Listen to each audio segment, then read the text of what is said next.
ಸದ್ಗುರು ಯಲ್ಲಾಲಿಂಗ ಪ್ರಭು ಮಹಾರಾಜರನ್ನ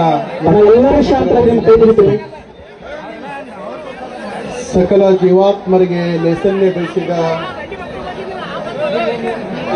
ಎಲ್ಲ ಆರೋಗ್ಯ ಗುರುಗಳಾಗಿರುವಂತಹ ಲಿಂಗೈಕ್ಯ ಷಡಕ್ಷರಿ ಶಿವಯೋಗಿ ಸಿದ್ದರಾಮೇಶ್ವರಪ್ಪಗಳ ಪವಿತ್ರವಾಗಿರುವಂತಹ ಕರೆಕ್ಟ್ ಸಿಗ್ನಲ್ ಪ್ರಾಬ್ಲಮ್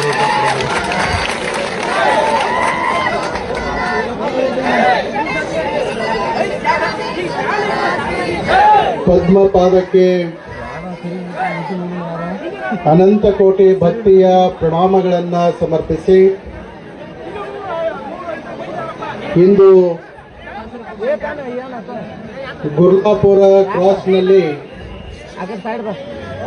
ರೈತ ಪರ ಹೋರಾಟ ಮತ್ತು ರೈತ ಚಳವಳಿ ಕಾರ್ಯಕ್ರಮದಲ್ಲಿ ಸಮಸ್ತ ಈ ಭಾಗದ ಎಲ್ಲ ರೈತರಿಗೆ ಬೆಂಬಲವನ್ನ ಸೂಚಿಸಬೇಕು ಅನ್ನುವಂತ ನಿಟ್ಟಿನಲ್ಲಿ ಆಗಮಿಸಿರುವಂತಹ ಈ ಸಂದರ್ಭದಲ್ಲಿ ವೇದಿಕೆ ಮೇಲೆ ಆಸೀನರಾಗಿರುವಂತಹ ಈ ಎಲ್ಲ ಕಾರ್ಯಕ್ರಮದ ಮುಂದಾಳತ್ವವನ್ನು ವಹಿಸಿಕೊಂಡು ಈ ಎಲ್ಲ ಕಾರ್ಯಕ್ರಮಕ್ಕೆ ಅತ್ಯಂತ ನ್ಯಾಯಪರವಾದಂತಹ ಹೋರಾಟದಲ್ಲಿ ಮುಂಚೂಣಿಯಲ್ಲಿ ಇರ್ತಕ್ಕಂಥ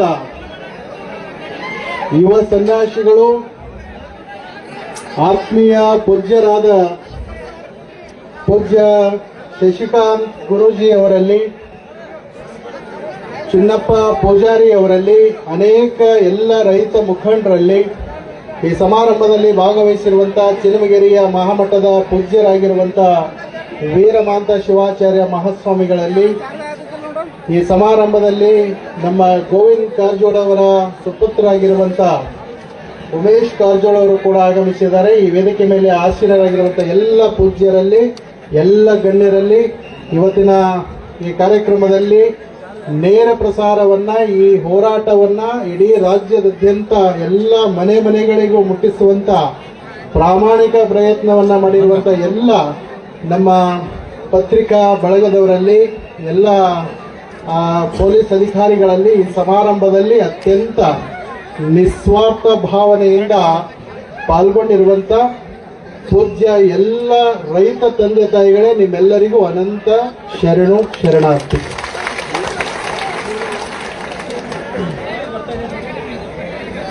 ನಿರಂತರವಾಗಿ 7-8 ದಿವಸಗಳಿಂದ ಈ ಗುರ್ಲಾಪುರ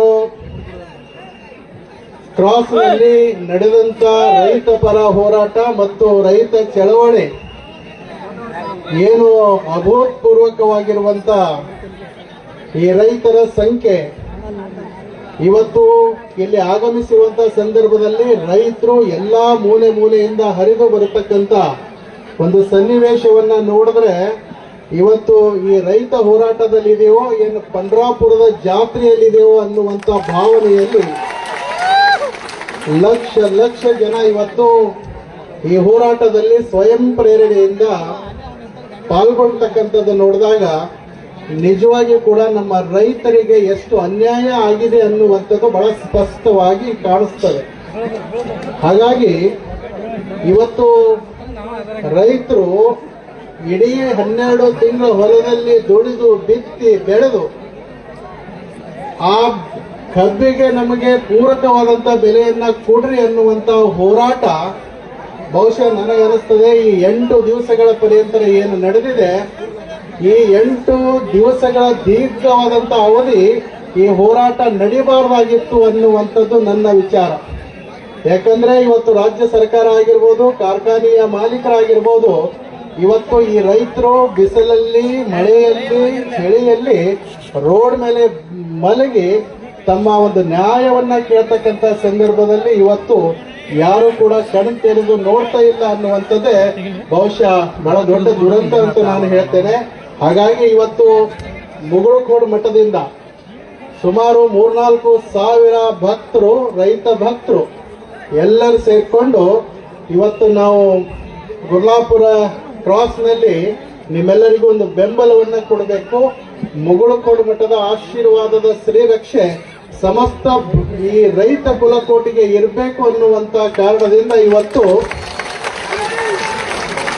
ಮುಗುಳುಕೋಡದಿಂದ ಇವತ್ತು ಆಗಮಿಸಿರ್ತಕ್ಕಂಥದ್ದು. ನಿಮ್ಗೊಂದು ಮಾತನ್ನ ಹೇಳ್ತೇನೆ, ನಾನು ಈಗ ಬರಬೇಕಾದ್ರೆ ಪೂಜ್ಯ ಯಲ್ಲಾಲಿಂಗ ಪ್ರಭುಗಳ ಜಾಗೃತವಾದಂಥ ಯೋಗ ಸಮಾಧಿಗೆ ಹೋಗಿದ್ದೆ. ಹೋಗಿ ಅಲ್ಲಿ ಪುಷ್ಪಾರ್ಚನೆಯನ್ನ ಮಾಡಿ ಮಂಗಳಾರತಿಯನ್ನ ಮಾಡಿ ನಾನು ಇವತ್ತು ರೈತರಿಗೆ ಬೆಂಬಲವನ್ನ ಸೂಚಿಸಲಿಕ್ಕೆ, ರೈತರಿಗೆ ಒಂದು ಶ್ರೀಮಠದ ಆಶೀರ್ವಾದದ ಶ್ರೀರಕ್ಷೆಯನ್ನ ನೀಡಲಿಕ್ಕೆ ಹೊರಟಿದ್ದೇನೆ. ಆ ರೈತರ ಬೇಡಿಕೆಯನ್ನ ಸಂಪೂರ್ಣವಾಗಿ ಈಡೇರಬೇಕು, ರೈತರಿಗೆ ನ್ಯಾಯ ಸಿಗಬೇಕು ಅಂತ ತಿಳ್ಕೊಂಡ ಸಂಕಲ್ಪವನ್ನ ಮಾಡಿದಾಗ ನಮ್ಗೆ ಹೇಳಿದ್ರೆ ಆಶ್ಚರ್ಯ ಅನಿಸ್ತದೆ. ಗುರುಗಳ ತಲೆ ಮೇಲೆ ಇರ್ತಕ್ಕಂಥ ಎಲ್ಲ ಹೂವುಗಳು ಬಲಗಡೆ ಬೇಕು.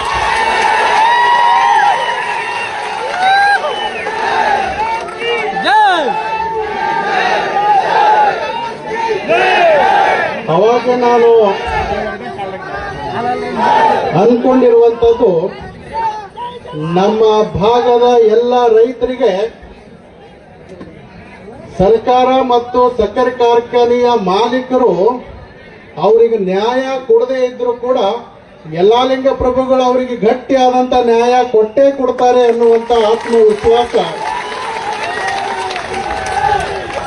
ಹಾಗಾಗಿ ಈ ಭಾಗದ ಎಲ್ಲ ರೈತರಿಗೆ ಒಳ್ಳೇದಾಗ್ಲಿ ಅಂತ ತಿಳ್ಕೊಂಡು ಕಳೆದ ನಮ್ಮ ಶಶಿಕಾಂತ್ ಗುರೂಜಿಯವರ ನೇತೃತ್ವದಲ್ಲಿ ಮುಗುಳುಕೋಡದ ಪುಣ್ಯ ಭೂಮಿಯಲ್ಲಿ ಯಲ್ಲಾಲಿಂಗ ಪ್ರಭುಗಳು 7 ಕೋಟಿ ತಪಸ್ಸನ್ನ ಮಾಡಿರುವಂತಹ ಪ್ರಸಾದದ ಪುಣ್ಯ ಭೂಮಿಯಲ್ಲಿ ಎಲ್ಲಾ ರೈತರು ಆಗಮಿಸಬೇಕು. ಅನೇಕ ಜನ ಮಠಾಧೀಶರು ದೇವಸ್ಥಾನವನ್ನ ಕಟ್ಟಿ ದೇವಸ್ಥಾನದ ಮೇಲೆ ಪುಷ್ಪವೃಷ್ಟಿಯನ್ನ ಮಾಡ್ತಕ್ಕಂಥದ್ದು ನಾವು ಬಹಳಷ್ಟು ನೋಡಿದ್ದೇವೆ. ಆದರೆ ದೇವರ ಸ್ವರೂಪರಾಗಿರ್ತಕ್ಕಂಥ, ದೇಶಕ್ಕೆ ಅನ್ನ ಹಾಕ್ತಕ್ಕಂಥ ನಿಜವಾದ ಜೀವಂತ ದೇವರು ಅದು ರೈತರ ತಲೆ ಮೇಲೆ ಹೂವು ಹಾಕಿದ್ರೆ ಅದು ಬಹುಶಃ ಪರಮಾತ್ಮನ ತಲೆ ಮೇಲೆ ಹೂವು ಹಾಕಿದಂಗೆ ಆಗ್ತದೆ ಅನ್ನುವಂತ ಭಾವನೆಯಿಂದ ಕಳೆದ ವರ್ಷ ನಾನು ಮುಗುಳುಕೋಡದ ರೈತ ಸಮಾವೇಶದಲ್ಲಿ ಹೇಳಿರ್ತಕ್ಕಂಥ ಒಂದು ಮಾತನ್ನ ನೆನಪು ಮಾಡ್ಕೊಂತೇನೆ. ಕಾರಣ ಏನು ಅಂತಂದ್ರೆ, ಆ ವೇದಿಕೆ ಮೇಲೆ ನಾನು ಹೇಳಿದ್ದೆ, ಈ ರೈತ ಕುಲಕ್ಕೆ ಒಳ್ಳೇದಾಗಬೇಕು ಅಂತ ತಿಳ್ಕೊಂಡು ಈ ಸಂಕಲ್ಪವನ್ನ ಮಾಡಿ ಹೆಲಿಕಾಪ್ಟರ್ ಮುಖಾಂತರ ಪುಷ್ಪವೃಷ್ಟಿಯನ್ನ ಮಾಡಿದ್ದೇನೆ. ಕೇಸರಿ, ಬಿಳಿ, ಹಸಿರು ಬಣ್ಣದಿಂದ ಅವ್ರಿಗೆ ಗಾಂಧಿ ಟೋಪಿಯನ್ನ ಹಾಕಿ ದೇಶನೇ ರೈತರು, ರೈತರೇ ದೇಶ ಅನ್ನುವಂತ ಸಂದೇಶವನ್ನ ಮುಗುಳುಕೋಡು ಮಠದಿಂದ ಕೊಟ್ಟಿರುವಂತದ್ದು.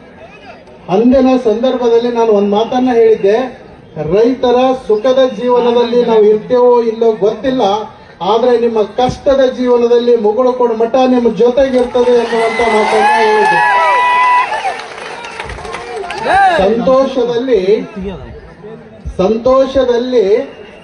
10 ಬರಳದಿಂದ ಚಪ್ಪಾಳೆ ಹೊಡೆಯುವುದಕ್ಕಿಂತನೂ ಕಷ್ಟದಲ್ಲಿರ್ತಕ್ಕಂಥ ಸಂದರ್ಭದಲ್ಲಿ 2 ಬರಳದಿಂದ ಕಣ್ಣೀರು ಒರೆಸ್ತಕ್ಕಂಥದ್ದು ಏನೈತಲ್ಲ, ಇದು ನಿಜವಾದ ಭಗವಂತನ ಸೇವೆ ಅಂತ ನಾನು ಹೇಳ್ತೇನೆ. ಹಾಗಾಗಿ ಇವತ್ತು ಈ ವೇದಿಕೆಗೆ ಅನೇಕ ಮಠಾಧೀಶರು ಬಂದಿದ್ದಾರೆ, ಅನೇಕ ಮಠಾಧೀಶರು ಬಂದು ಹೋಗಿದ್ದಾರೆ. ಬಹುಶಃ ಇನ್ನೂ ಬಹಳಷ್ಟು ಜನ ಮಠಾಧೀಶರು ಈ ವೇದಿಕೆಗೆ ಬರಬೇಕಾಗಿತ್ತು. ನಾನೆಲ್ಲ ಮಠಾಧೀಶರಿಗೆ ಎಲ್ಲರಿಗೆ ಒಂದು ಮಾತನ್ನ ಹೇಳ್ತೇನೆ, ಏನು ಅಂದ್ರೆ ಈ ರೈತ ಪರ ಹೋರಾಟ ಏನಿದೆ, ಈ ಹೋರಾಟಕ್ಕೆ ನಾವೆಲ್ಲರೂ ಬೆಂಬಲವಾಗಿ ಗಟ್ಟಿಯಾಗಿ ನಿಂದಿರಬೇಕಾಗಿರ್ತಕ್ಕಂಥದ್ದು. ಕಾರಣ ಏನು ಅಂತಂದ್ರೆ, ಇವತ್ತು ನಾವೆಲ್ಲ ರಾಜ್ಯದ ಮಠಾಧೀಶರಲ್ಲ, ಇಡೀ ದೇಶದ ಮಠಾಧೀಶರ ಒಂದು ಮಠದಲ್ಲಿ ದಾಸೋಹ ನಡೆದಿದೆ ಅಂದ್ರೆ ಅದು ರೈತರಿಂದ ಅನ್ನುವಂಥದ್ದು ಯಾರು ಕೂಡ ಮರಿಬಾರದು. ಹಾಗಾಗಿ ಇವತ್ತು ದೇಶದ ಬೆನ್ನೆಲುಬು ಆಗಿರ್ತಕ್ಕಂಥ ರೈತ, ಆ ಬೆನ್ನೆಲುಬು ಅನ್ನುವಂಥದ್ದು ಅನೇಕ ಜನ ಸಾರಿ ಸಾರಿ ಹೇಳ್ತಾರೆ. ಆ ಸಾರಿ ಹೇಳ್ತಕ್ಕಂಥ ಮಾತು ಮಾತಾಗಿನೇ ಇರ್ತದೆ. ಆದ್ರೆ ನಿಜವಾದ ರೈತನಿಗೆ ಆ ಬೆನ್ನೆಲುವಿಗೆ ಒಂದು ಬಹಳ ದೊಡ್ಡ ಶಕ್ತಿ ಬೇಕಾಗಿದೆ. ಹಾಗಾಗಿ ಇವತ್ತು ಮುಗುಳುಕೋಡು ಮಠ ಬಂದು ಆ ರೈತರಿಗೆ ಒಂದು ಬಹಳ ದೊಡ್ಡ ಶಕ್ತಿಯನ್ನ ನೀಡಿರ್ತಕ್ಕಂಥದ್ದು. ನಾನು ಇವತ್ತಿನ ಈ ಸಂದರ್ಭದಲ್ಲಿ ಇಲ್ಲಿ ಸೇರಿರ್ತಕ್ಕಂಥ ಸಮಸ್ತ ಭಕ್ತರಿಗೆ, ರೈತಾಪಿ ಎಲ್ಲ ಜನರಿಗೆ ನಾನು ಹೇಳ್ತಕ್ಕಂಥದ್ದು ಏನು ಅಂತಂದ್ರೆ, ಇವತ್ತು ಸಾಮಾನ್ಯವಾಗಿ ಒಂದು 5 ರೂಪಾಯಿ ಪೆನ್ ಒಂದು ಕಂಪನಿ ತಯಾರು ಮಾಡ್ತು ಅಂದ್ರೆ ಅದರ ಬೆಲೆಯನ್ನ ನಿಗದಿ ಮಾಡತಕ್ಕಂಥ ಅಧಿಕಾರ ಆ ಕಂಪನಿಗೆ ಸರ್ಕಾರ ಕೊಡ್ತದೆ. ಆದ್ರೆ ಇಡೀ ಜಗತ್ತಿಗೆ ಅನ್ನ ಹಾಕುವಂತ ರೈತ ಎಷ್ಟು ತಾನು ಬೆಳೆದರೂ ಕೂಡ ಆ ಬೆಳೆದಿರುವಂತ ಬೆಳೆಗೆ ಬೆಲೆಯನ್ನ ಕಟ್ಟುವಂತ ಅಧಿಕಾರ ನಮ್ಮ ರೈತರಿಗಿಲ್ಲ. ಬಹುಶಃ ಸರ್ಕಾರಕ್ಕೆ ಹೇಳ್ತೇನೆ, ಕೇಂದ್ರ ಸರ್ಕಾರ ಆಗಿರ್ಬೋದು, ರಾಜ್ಯ ಸರ್ಕಾರ ಆಗಿರ್ಬೋದು, ನಮ್ಮ ರೈತರು ಬೆಳೆದಿರುವಂತ ಬೆಳೆಗೆ ಒಂದು ಅಧಿಕಾರವನ್ನ ನಿಗದಿ ಮಾಡುವಂತ ಅಧಿಕಾರ ನೀವು ಅವರಿಗೆ ಕೊಟ್ಟು ನೋಡ್ರಿ. ನೀವ್ಯಾರು ಸರ್ಕಾರದಿಂದ ನಮ್ಮ ರೈತರ ಸಾಲ ಮನ್ನಾ ಮಾಡೋ ಅವಶ್ಯಕತೆ ಇಲ್ಲ. ನಮ್ಮ ರೈತರೇ ನಿಮ್ಮ ಸರ್ಕಾರದ ಸಾಲ ಮನ್ನಾ ಮಾಡ್ತಾರೆ ಅನ್ನುವಂತ ಮಾತನ್ನ ಹೇಳ್ತೀನಿ. ಬಹಳ ಕಷ್ಟದಲ್ಲಿ ಬಹಳಷ್ಟು ಕಷ್ಟದಲ್ಲಿ ಇದ್ದಂತ ಈ ಕುಲಕ್ಕೆ ಇವತ್ತು ಯಾರು ಕೂಡ ಕಣ್ ತೆರೆದು ನೋಡದೇ ಇದ್ರೆ ಬಹುಶಃ ನನಗನ್ನಿಸ್ತದೆ ರೈತರ ಒಂದು ಸಂಕಷ್ಟದ ಪರಿಸ್ಥಿತಿ ನಿಜವಾಗಿಯೂ ಕೂಡ ಕಣ್ಣಲ್ಲಿ ನೀರು ಬರುವಂಥದ್ದಲ್ಲ, ಕಣ್ಣಲ್ಲಿ ರಕ್ತ ಬರ್ತಕ್ಕಂಥ ಪರಿಸ್ಥಿತಿ ನಿರ್ಮಾಣ ಆಗಿದೆ. ನಾನು ಇವತ್ತಿನ ಸಂದರ್ಭದಲ್ಲಿ ಎಲ್ಲ ರೈತರಿಗೆ ಹೇಳ್ತೇನೆ, ನೀವ್ಯಾರು ಕೂಡ ಅಂಜುವಂತ ಅವಶ್ಯಕತೆ ಇಲ್ಲ. ಯಾರು ಕೂಡ ಸಾಲಕ್ಕೆ ಅಂಜಿ ವಿಷವನ್ನ ಸೇವಿಸಿ ಪ್ರಾಣವನ್ನ ತ್ಯಾಗ ಮಾಡ್ತಕ್ಕಂಥ ಅವಶ್ಯಕತೆ ಇಲ್ಲ. ಯಾಕಂದ್ರೆ ಮೊನ್ನೆ ನಾನು ನೋಡಿದೆ, ಇಲ್ಲಿ ಒಬ್ಬ ವಿಷ ತಗೊಂಡು ಆತ್ಮಹತ್ಯೆಗೆ ಪ್ರಯತ್ನವನ್ನ ಮಾಡಿರ್ತಕ್ಕಂಥದ್ದು ನೋಡಿದಾಗ ಬಹಳ ನೋವು ಅನಿಸ್ತದೆ. ಹಾಗಾಗಿ ನಾನು ಎಲ್ಲ ರೈತರಿಗೆ ಹೇಳುವಂಥದ್ದು ಏನು ಅಂದ್ರೆ, ಯಾರು ಕೂಡ ವಿಷವನ್ನ ತಗೊಂಡು ಆತ್ಮಹತ್ಯೆಯನ್ನ ಮಾಡ್ಕೊಳ್ತಕ್ಕಂಥ ಅವಶ್ಯಕತೆ ಇಲ್ಲ. ನಿಮ್ಮಿಂದ ಬಹಳ ದೊಡ್ಡ ಶಕ್ತಿ ಇದೆ, ನಿಮ್ಮಿಂದ ಬಹಳ ದೊಡ್ಡ ದೈವತ್ವದ ಶಕ್ತಿ ಇದೆ. ನಮಗೆ ಕಾಡವರು 1000 ಮಂದಿ ಇದ್ರೆ ಕಾಯಂ ಒಬ್ಬ ಭಗವಂತ ಬಹಳ ಸಮರ್ಥವಾಗಿದ್ದಾನೆ ಅನ್ನುವಂಥದ್ದು ನೀವು ಯಾರು ಕೂಡ ಮರಿಬಾರದು. ಹಾಗಾಗಿ ನನಗೆ ಆತ್ಮವಿಶ್ವಾಸ ಇದೆ. ಅನೇಕ ಜನ ಹೇಳಿದ್ರು, ನೀವು ಮೊನ್ನೆ ಬರಬೇಕಾಗಿತ್ತು, ನಿನ್ನೆ ಬರಬೇಕಾಗಿತ್ತು ಅನ್ನುವಂಥ ಮಾತನ್ನ ಹೇಳಿದ್ರು. ನಾನು ಒಂದೇ ಮಾತನ್ನು ಹೇಳಿದೆ, ಮುಗಳಕೋಡ ಅಪ್ಪವರು ವೇದಿಕೆಗೆ ಬಂದು ಮಾತಾಡಿ ಹೋಗುವಂಥವ್ರಲ್ಲ. ಮುಗಳಕೋಡ ಅಪ್ಪವರು ಈ ವೇದಿಕೆಗೆ ಬಂದ್ರು ಅಂದ್ರೆ ರೈತರಿಗೆ ಗುಲಾಲ್ ಹಚ್ಚೆ ಹೋಗ್ತಾರೆ ಅನ್ನುವಂಥ ಮಾತನ್ನ ಹೇಳಿದ್ದೇನೆ.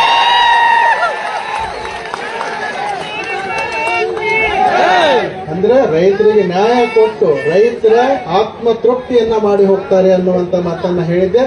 ಈಗಾಗಲೇ ಆ ಸಮಯ ಬಹಳ ಸಮೀಪಕ್ಕೆ ಬಂದಿದೆ. ಈಗಾಗಲೇ ನಾನು ಶಶಿಕಾಂತ್ ಗುರೂಜಿ ಅವರ ಜೊತೆ ನಿರಂತರವಾದಂಥ ಸಂಪರ್ಕದಲ್ಲಿ ಇದ್ದು ಇವತ್ತು ಈ ಎಲ್ಲ ರೈತರಿಗೆ ಒಂದು ನ್ಯಾಯವನ್ನ ಕೊಡಬೇಕು ಅನ್ನುವಂಥ ನಿಟ್ಟಿನಲ್ಲಿ ಇವತ್ತು ಸಕ್ಕರೆ ಮಂತ್ರಿಗಳು ಮತ್ತು ನಮ್ಮ IAS ಅಧಿಕಾರಿಗಳಾಗಿರ್ತಕ್ಕಂಥ ಬೆಲೆಯನ್ನ ನಿಗದಿ ಮಾಡ್ತಕ್ಕಂಥ ಒಂದು ಸಮಿತಿಯ ಅಧ್ಯಕ್ಷರಾಗಿರುವಂತಹ ಅಶೋಕ್ ದಳವಾಯಿ ಅವರು ಮತ್ತು ಸಕ್ಕರೆ ಮಂತ್ರಿಗಳು ನಿರಂತರವಾಗಿ ಅವ್ರ ಜೊತೆ ನಾನು ಸಂಪರ್ಕದಲ್ಲಿದ್ದೆ. ಅವರು ನನಗೆ ಒಂದು ಭರವಸೆಯನ್ನು ಕೊಟ್ಟಿದ್ದಾರೆ. ಗುರುಗಳೇ, ತಾವು ಏನ್ ಹೇಳಿದಿರಿ, ತಮ್ಮ ಹೇಳಿಕೆ ಪ್ರಕಾರ ತಮ್ಮ ಇಚ್ಛೆ ಪ್ರಕಾರ ಗುರ್ಲಾಪುರ ಕ್ರಾಸ್ನಲ್ಲಿ ಇರ್ತಕ್ಕಂಥ ಎಲ್ಲ ರೈತರಿಗೆ ಪ್ರಾಮಾಣಿಕವಾದಂತ ನ್ಯಾಯ ಕೊಡ್ತಕ್ಕಂಥದ್ದು, ಅವರೆಲ್ಲರೂ ಸಮಾಧಾನ ಸಂತೃಪ್ತಿ ಆಗ್ತಕ್ಕಂಥ ನಿಟ್ಟಿನಲ್ಲಿ ನಾನು ನಿರ್ಣಯವನ್ನ ತಗೊಂಡು ಅವರಿಗೆಲ್ಲರಿಗೂ ತೃಪ್ತಿ ಮಾಡ್ತೇನೆ ಅನ್ನುವಂಥ ಮಾತನ್ನ ಸಕ್ಕರೆ ಮಂತ್ರಿಗಳು ಹೇಳಿರ್ತಕ್ಕಂಥದ್ದು. ಹೀಗಾಗಿ ಕೆಲವೇ ಕ್ಷಣಗಳಲ್ಲಿ ಈ ವೇದಿಕೆಗೆ ಶಿವಾನಂದ ಪಾಟೀಲ್ ಬರ್ತಾರೆ. ನಾನು ನಿರಂತರವಾಗಿ ಅವರಿಗೆ ಸಂಪರ್ಕವನ್ನು ಮಾಡಿದ್ದೇನೆ. ಅಶೋಕ್ ದಳವಾಯಿ ಅವರು ಮತ್ತು ಶಿವಾನಂದ ಪಾಟೀಲ್ರು ಈ ವೇದಿಕೆಗೆ ಬಂದು SP ಅವರು ಮತ್ತು DC ಅವರು ಎಲ್ಲರೂ ಈ ವೇದಿಕೆಗೆ ಬರ್ತಾರೆ. ನಾನು ಕೂಡ ಇಲ್ಲಿ ಇರ್ತೇನೆ.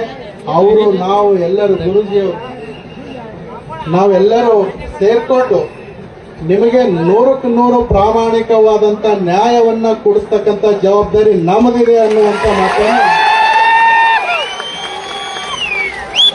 ಅದಕ್ಕೆ ನಾನೆಲ್ಲ ರೈತ ಬಾಂಧವರಲ್ಲಿ ನಾನು ಹೇಳ್ತೇನೆ, ತಾವೆಲ್ಲರೂ ಅವ್ರು ಬಂದಂತ ಸಂದರ್ಭದಲ್ಲಿ ಸ್ವಲ್ಪ ಸಹಕಾರ ಮಾಡಬೇಕು. ಯಾಕಂದ್ರೆ ನೀವು ಅವರಿಗೆ ಕೂಗಾಡುವುದು, ಅವರಿಗೆ ಒಂದು ಏನಂತಂದ್ರೆ ಅವರ ಮೇಲೆ ಕೂಗಾಡುವಂಥದ್ದು ಇಂಥದ್ದಾದ್ರೆ ಬಹುಶಃ ಯಾವತ್ತೂ ಕೂಡ ಆ ಕರ್ನಾಟಕ ರಾಜ್ಯ ರೈತ ಸಂಘಕ್ಕೆ ಏತಮ ಶಾಂತ ಕರ್ನಾಟಕ ರಾಜ್ಯ ರೈತ ಸಂಘಕ್ಕೆ ಮಹಾತ್ಮರು ಮಾತಾಡಕ್ ಶಾಂತ ಇರಬೇಕು. ಒಂದು 10 ನಿಮಿಷ ಹೇಳುವಂಥದ್ದೇನು ಅಂದ್ರೆ, ನೀವು ಯಾವ ಸರ್ಕಾರದ ಮೇಲೆ ಅಧಿಕಾರಿಗಳ ಮೇಲೆ ನಿಮಗೆ ಭರವಸೆ ಇಲ್ಲ ಅಂತಂದ್ರೂ ಪರವಾಗಿಲ್ಲ. ನನ್ನ ಮೇಲೆ ಗುರುಜಿ ಮೇಲಾದರೂ ನಿಮಗೆ ಭರವಸೆ ಇತ್ತು ಅಂದ್ರೆ ನೀವು ಸಮಾಧಾನದಿಂದ ಇರಬೇಕು. ನಾವು ನಿಮಗೆ ಯೋಗ್ಯವಾದಂತ ನಿರ್ಣಯವನ್ನ ಮಾಡ್ತಕ್ಕಂಥ ಪ್ರಾಮಾಣಿಕ ಪ್ರಯತ್ನ ಮಾಡ್ತೇವೆ. ಕಾರಣ ಏನು, ಒಂದು ಮಾತನ್ನ ಹೇಳಿದ್ದೆ ನಾನು, ಮಗಳಕೋಡ್ ಮಠ ನಿಮ್ಗೆ ಗುಲಾಲ್ ಹಚ್ಚಿ ಹೋಗ್ತದೆ ಅನ್ನುವಂಥ ಮಾತನ್ನ, ಇದನ್ನು ನೀವು ತಲೆಯಲ್ಲಿ ಇಟ್ಕೋರಿ. ನಿಮ್ಮೆಲ್ಲರಿಗೂ ಪೂರಕವಾದಂತ ಬೆಲೆಯನ್ನ ಸಿಗ್ತದೆ ಅನ್ನುವಂಥ ಮಾತನ್ನ ಈ ಸಂದರ್ಭದಲ್ಲಿ ಹೇಳಿ, ನಿರಂತರವಾಗಿ ನಮ್ಮ ಶಶಿಕಾಂತ್ ಗುರೂಜಿಯವರು ಬಹಳ ಪ್ರಾಮಾಣಿಕತನದ ಹೋರಾಟವನ್ನ ಮಾಡ್ತಾ ಇದ್ದಾರೆ. ಪಾರದರ್ಶಕವಾಗಿ ಯಾವುದೇ ರೀತಿ ಯಾರೇ ಎಲ್ಲೇ ಕರೆದರೂ ಕೂಡ ನಾವು ಹೋಗೋದಿಲ್ಲ, ಏನೇ ಆದ್ರೂ ನಮ್ಮ ಜನರ ಮಧ್ಯದಲ್ಲಿ ಆಗಲಿ ಅನ್ನುವಂಥ ನಿರ್ಣಯವನ್ನ ಏನು ತೆಗೆದುಕೊಂಡಿದ್ದಾರೆ, ಇದು ನಿಜವಾಗಿ ಒಬ್ಬ ನಿಸ್ವಾರ್ಥದ ಸೇವೆ ಮಾಡ್ತಕ್ಕಂಥ ಲಕ್ಷಣ ಅಂತ ನಾನು ಹೇಳ್ತೇನೆ. ಯಾಕಂದ್ರೆ ಅವರು ಸನ್ಯಾಸಿಗಳು. ಅವ್ರ ಮನೆ ಒಂದು ಮಾತನ್ನು ಹೇಳಿದ್ರು, ನನಗೆ ಹಿಂದಿಲ್ಲ ಮುಂದಿಲ್ಲ, ಹಳವ್ರಿಲ್ಲ ಕರೆಯವರಿಲ್ಲ, ಎಲ್ಲ ನನಗೆ ನನ್ನ ಪಾಲಿನ ದೈವ ಅಂದ್ರೆ ಇಲ್ಲಿ ಕುಂತಂತ ಲಕ್ಷಾಂತರ ರೈತರೇ ಅನ್ನುವಂಥ ಮಾತನ್ನ ಅವ್ರು ಹೇಳಿರುವಂಥದ್ದು. ಹಾಗಾಗಿ ತನಗಾಗಿ ಮಾಡುವುದು ಸ್ವಾರ್ಥ, ಪರರಿಗಾಗಿ ಮಾಡುವುದು ನಿಸ್ವಾರ್ಥ, ಈ ಭವಪಾರ ಮಾಡುವುದು ಪಾರಮಾರ್ಥ ಅಂತ ಹೇಳ್ತಾರಲ್ಲ. ಹಾಗಾಗಿ ಇವತ್ತು ನಮ್ಮ ಶಶಿಕಾಂತ್ ಗುರೂಜಿ ಅವರು ನಿಸ್ವಾರ್ಥದಿಂದ ಸನ್ಮಾರ್ಗಕ್ಕೆ ಒಯ್ತಕ್ಕಂಥ ಕಾರ್ಯವನ್ನ ಮಾಡ್ತಾ ಇದ್ದಾರೆ. ನಿಮ್ಮೆಲ್ಲರ ಒಂದು ಜೋರಾದ ಚಪ್ಪಾಳೆ ಮುಖಾಂತರ ಅವರಿಗೆ ನಾವು ಗೌರವವನ್ನ ಸಮರ್ಪಣೆಯನ್ನ ಮಾಡೋಣ. ಅದರೊಳಗಡೆ ಚೆನ್ನಪ್ಪ ಪೂಜಾರಿ ಅವರು ಕೂಡ ಬಹಳಷ್ಟು ಹುಟ್ಟು ಹೋರಾಟಗಾರರು, ಅವರು ಕೂಡ ತಮ್ಮ ಪ್ರಾಮಾಣಿಕ ಸೇವೆಯನ್ನ ಮಾಡ್ತಾ ಇದ್ದಾರೆ. ಬಹುಶಃ ನಿಮ್ಮ ಪರವಾಗಿ ಧ್ವನಿ ಎತ್ತಕ್ಕಂಥ ಈ ಕೈಗಳಿಗೆ, ಈ ಧ್ವನಿಗೆ ಭಗವಂತನ ಶಕ್ತಿ ಇನ್ನಿಷ್ಟು ತುಂಬಲಿ. ಇನ್ನು ಕೆಲವೇ ಕ್ಷಣಗಳಲ್ಲಿ ಸಕ್ಕರೆ ಮಂತ್ರಿಗಳು ಬರ್ತಾರೆ, ತಾವೆಲ್ಲರೂ ಸಹಕಾರವನ್ನ ಮಾಡಬೇಕು ಅನ್ನುವಂಥ ಮಾತನ್ನ ಹೇಳ್ತಾ ಆಗಮಿಸಿರುವಂತ ತಮ್ಮೆಲ್ಲರಿಗೂ ಶುಭವಾಗಲಿ. ಸರ್ವೇ ಜನ